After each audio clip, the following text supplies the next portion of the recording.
Hey y'all, it is me, Maritza. I'm jumping on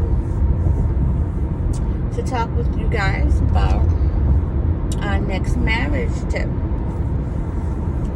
This particular tip is going to go into an area that I really feel that women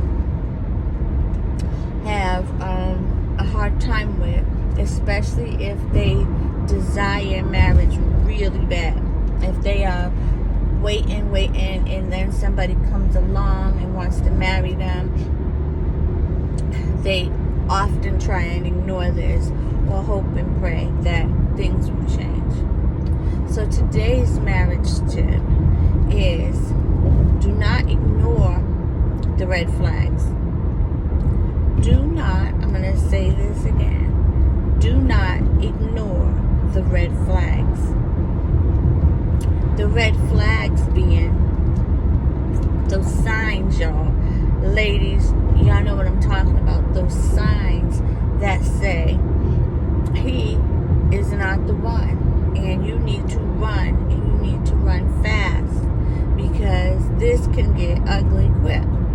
Or it may not get ugly quick from a physical standpoint, but it may get ugly quick and my feelings might end up destroyed because I didn't pay attention to the red flags. So the two that I want to talk about the most are abuse and a cheating man. Because those are the ones that typically send us all over the edge. For the most part, those two things tend to be non-negotiables with most women. There's other things that may be red flags for me, but they're not red flags for you, and vice versa, and so on. But abuse and cheating, those two, for the most part, tend to be areas that women will not accept. And so first, let's talk about abuse. Ladies, if for any reason whatsoever he places his hand on you in an unfriendly way, when you guys are arguing, or he is threatening you, or he raises his voice in a way and starts to say things in a way that make you feel uncomfortable, as though something else could possibly come after that in the form of physical, him being physical with you and beating on you. Another area of abuse that a lot of people overlook, but that is just as damaging as somebody punching you in your eye or slamming you on the ground or something, is emotional and verbal abuse. Mental, emotional, verbal abuse ain't no joke, because words have power, and words can tear a woman or a man down. Words are super powerful. Mental, emotional games are powerful. It's somebody having you on edge, nervous, or wondering, or anxious, or you're depressed and always sad, or you're not feeling good about yourself anymore, or you don't like what you see when you look in the mirror, or he tells you that, you're fat, or you're ugly, or you're too dark, or you're too light, or your hair's too nappy, or your hair's too thin, or you're too skinny, or, you're stupid, or whatever, or he calls you out of your name. Run. And don't give him another chance to figure it out.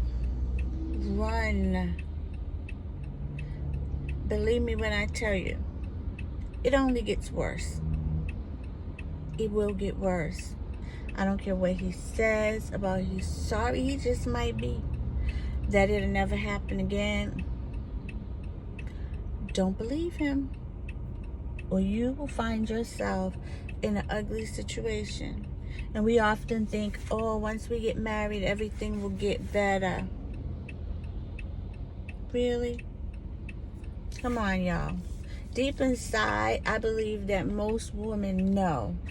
They just want the relationship, and they feel for that person so much that they are sacrificing themselves and putting themselves on the chopping block, basically, because they want the relationship and the man that bad. You got to do better for yourself, and for, if you have kids, for your kids. Cheating. Number 2. Cheating. Ladies, if you guys are the type that y'all don't have an open relationship or open marriage, or y'all aren't swinging or whatever else that certain married couples might do, it is unacceptable. It is absolutely unacceptable.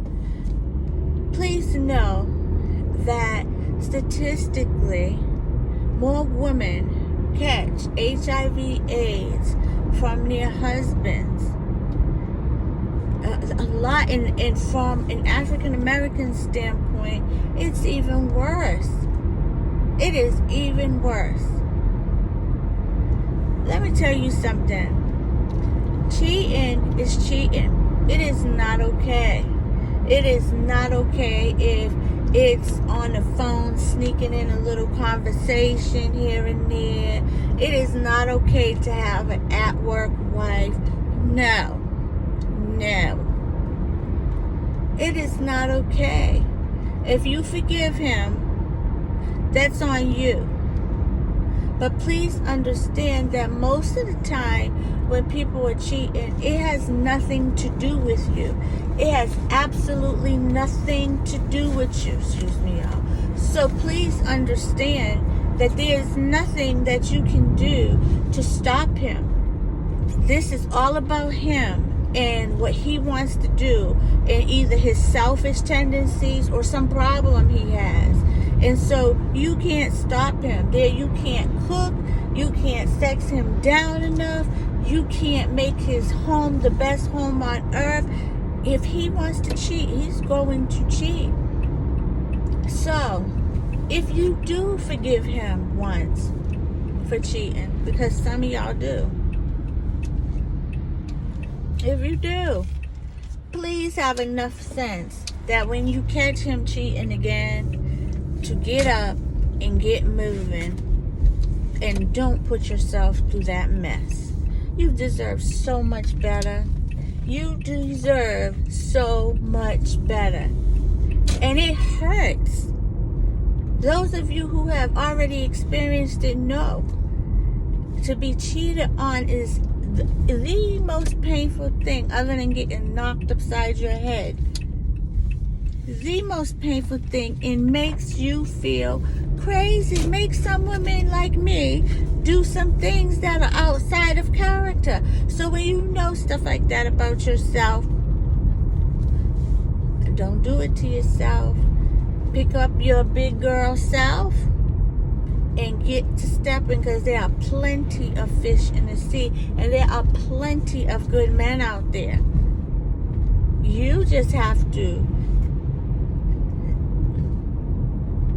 want more than what is in your face initially, to withstand and stay by yourself long enough till Mr. Right comes along instead of Mr. Right now.